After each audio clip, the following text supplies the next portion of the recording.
Hey guys, and welcome back to another week of the Porsche Cup car here at the Bathurst circuit, also known as Mount Panorama. Here for another week with the Coach Dave Academy. My name is Matt Emery with Veloce Effects, and let's get into the hot lap.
So let's get into the hot lap guide then for the Bathurst circuit.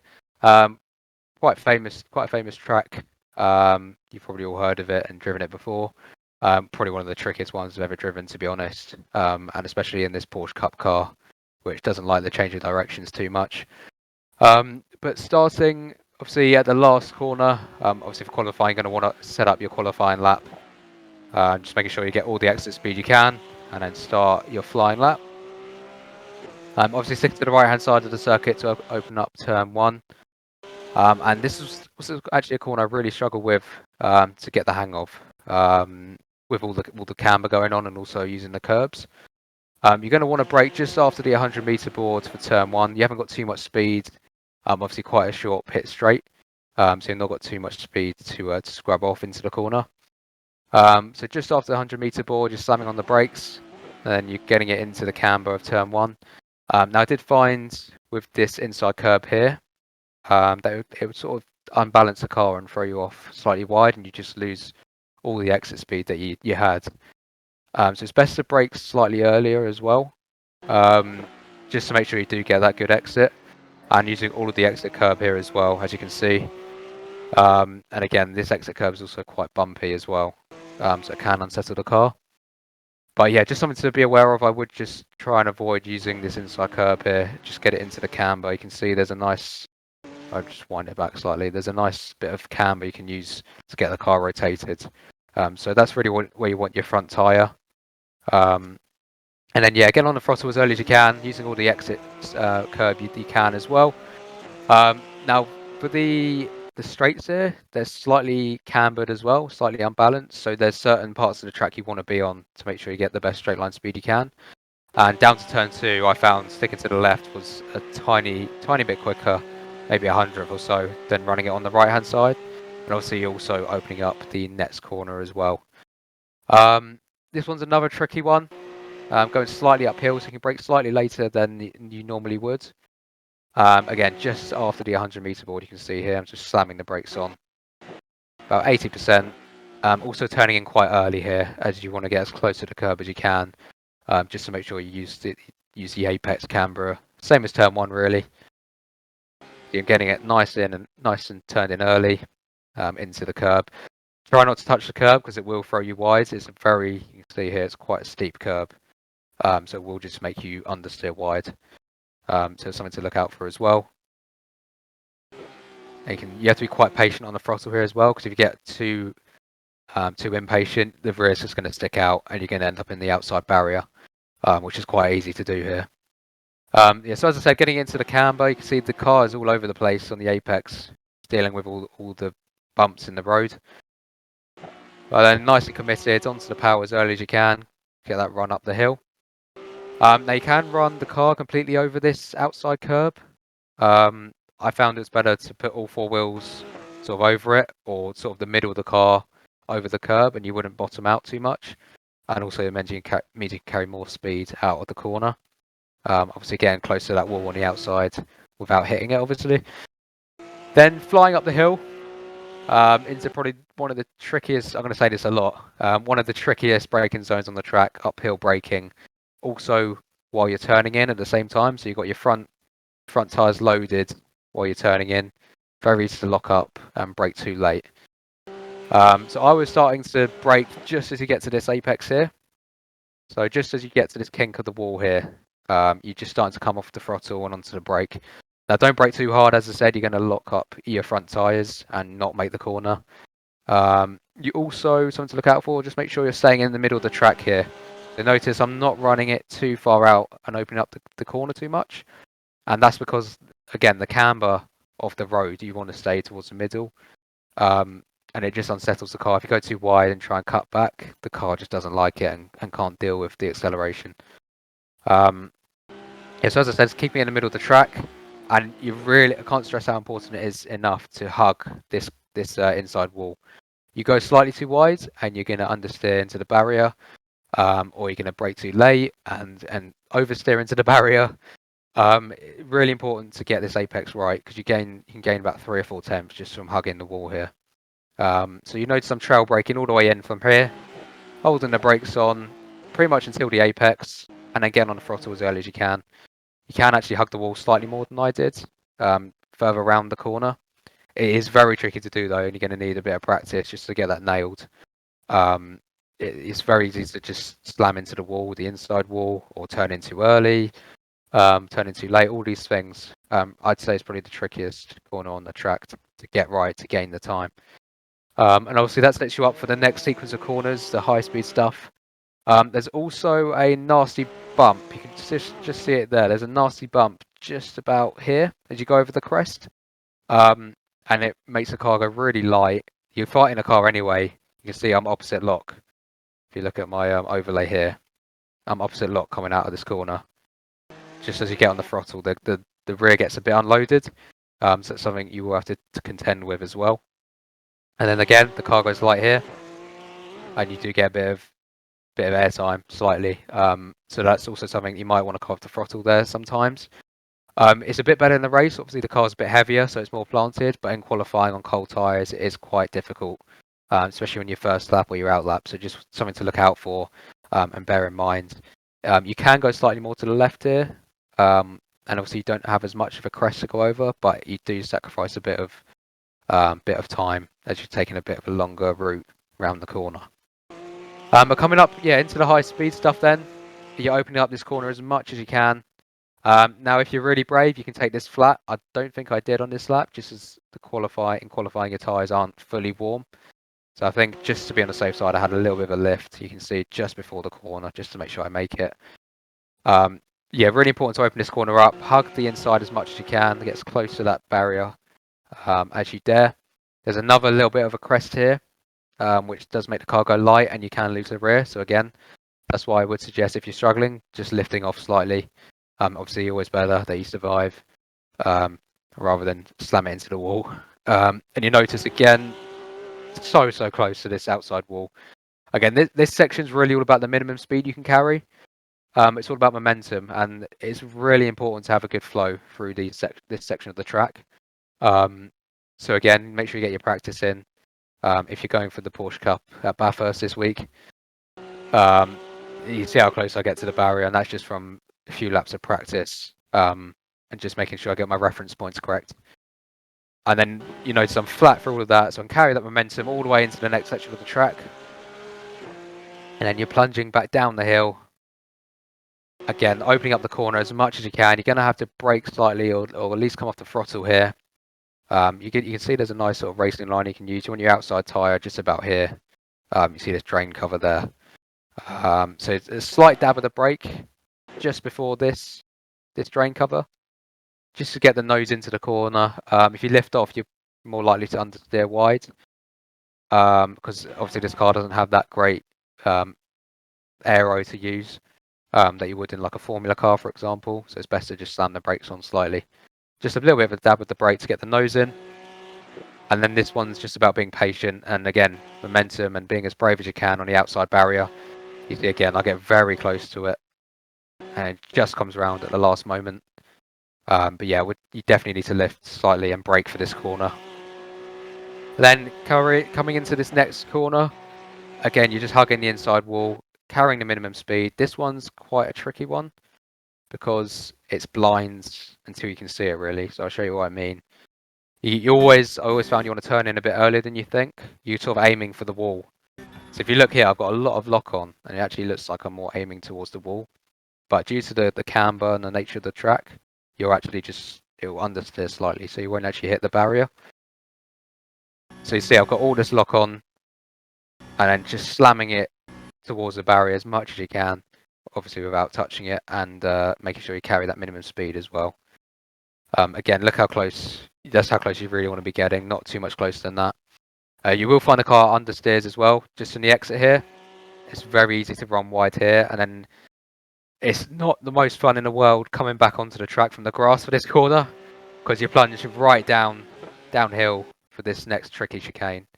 So yeah, make sure you don't go off the track here, because you'll be coming on with an armful of opposite lock as you plunge back downhill, and you come back down from the mountain. Again, minimum speed, getting as close as you can to this barrier here, flying it across this curb here, and then you're just sort of carrying the brake pedal all the way through here, trail braking. You see, I start braking all the way back here. Just if you want to reference the end of this grass on the right hand side here, and long before this sort of advertising before the corner. And then you're just carrying that brake. Look at my overlay here. You're just carrying the brake pedal all the way through this section. You don't really want to be, you want to be really smooth on the brake here, because if you're on and off it, you're just going to unsettle the car, and you're going to lock the tyres, and you're going to end up in the wall. There's a lot of walls to choose from in this section. So just make sure you're really smooth on the brake, not doing too much on the inputs. Just one smooth motion. If you're coming off it, do it gently. If you're coming on it, again, do it gently. And then you want to fly across this curb, again, still holding the brake. And you're aiming, again, just as close as you can to this barrier, because you're really trying to get it wrapped around this corner. Again, try and stick it to this curb on the right-hand side, because you're really trying to open the next corner, which plunges down again. Very tricky corner to get right. But yeah, I'm keeping it on this curb, sticking it to the left to open up the next corner. Again, holding the brakes. I've only just come off the brake now, all the way from the start of the corner. So you're holding the brake pedal a long time. And then again, hugging this barrier to open up this next corner. Again, this one's pretty blind. So you've got to have a lot of faith in your references and where you're going to place the car. And you can put as much lock as you want on here, and the car will not turn as much as you want, and you're going to compromise your exit. But that's okay. You know, as long as you're sort of within this white line here towards this barrier, you'll be all right. Again, it will take a little bit of practice to get used to. It's a track you really need a lot of confidence and be at one with the car, really. So you see I've got a lot of lock on there, just trying to get around the corner, aiming for that barrier. Again, this is the corner where you're going to want to turn in earlier than you think, because the car will understeer. So you have a lot of faith in your references for this circuit. And then back on the throttle as early as you can. wind your way around this barrier that sticks out, and then stay on the throttle as much as you can. If you get it right, it's one of the most satisfying tracks in the world. But it's very hard to get it right, very easy to get it wrong. We'll go back to chase. So just one more time for you. You're aiming for that wall. You see how the car just, if you look here, I'm actually aiming, I'm going to hit the barrier at this current moment. But the car just actually plunged down, just understeers. So that's what I mean. You've got to turn in a bit earlier than you think. And then on the exit, just wrapping it around that last wall that sticks out. Now, I'll take back what I said earlier. This is probably the hardest braking zone on the track. I really struggle with this one. You've got to be really careful on the brakes. You're going to aim for this first bit of wall that sticks out. Again, wrapping it around there, getting as close as you can to it to open up the next corner. But this one is awful for locking. Obviously, you're plunging very steeply downhill. It's very easy to lock your front left. Now, there's a couple of lines you can take. It's really down to preference. I prefer to turn in earlier and just use the camber off the corner to get round the track. If you want, you can take a slightly wider line, but I just think you understeer a lot more. You have to be a lot more patient with the brakes and getting on the throttle. So I was tending to turn in a bit earlier. And again, the closer you can get to this barrier, the better. I actually missed it slightly this lap, but it's so tricky to get right. Excuse me. So tricky to get right. So that's something you're going to want to practice as well. And then you're just being really patient, trying to get on the throttle as early as you can. This wall's always very tricky to get right as well. It sticks out slightly, and you can hit it. Obviously, the rear is slightly wider than the front, so it's easy to just snag it on the exit. So that's something to look out for as well. But yeah, really careful on the brakes. You don't want to go. You can see here, I don't really go over 50% pressure, just because you'll lock up. And if you are struggling with locking for this corner, then I suggest moving the brake bias slightly to the rear, just to make sure you don't lock up those front tyres. But yeah, there you go, second gear through there, a lot of lock on, and then get on the throttle as early as you can. Obviously, you're plunging back down a long straight.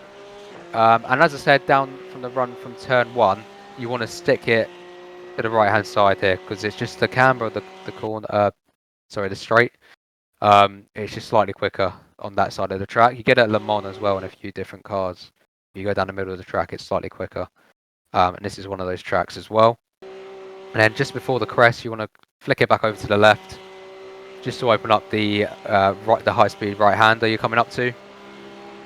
Now, some people do obviously use all the track here just to open up this kink here, but I don't really think it's necessary. Just grab enough time. It's quite easily flat anyway. And then you're coming into the final chicane of the circuit. Again, a very heavy braking zone.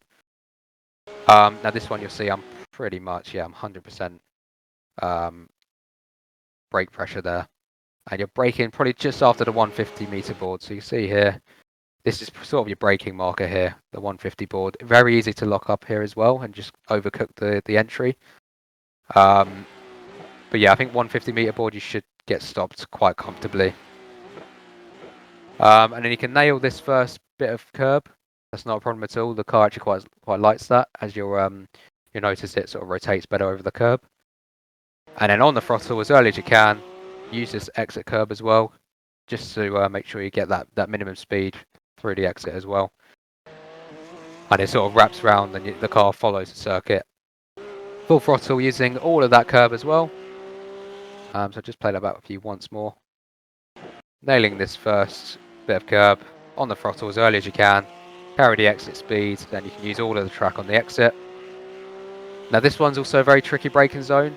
You're aiming to brake probably just around the 100 meter board again. Yeah, so you can see I'm just braking just after the 100 meter board, or just in line with it. Very easy to, you can see your delta, especially in qualifying.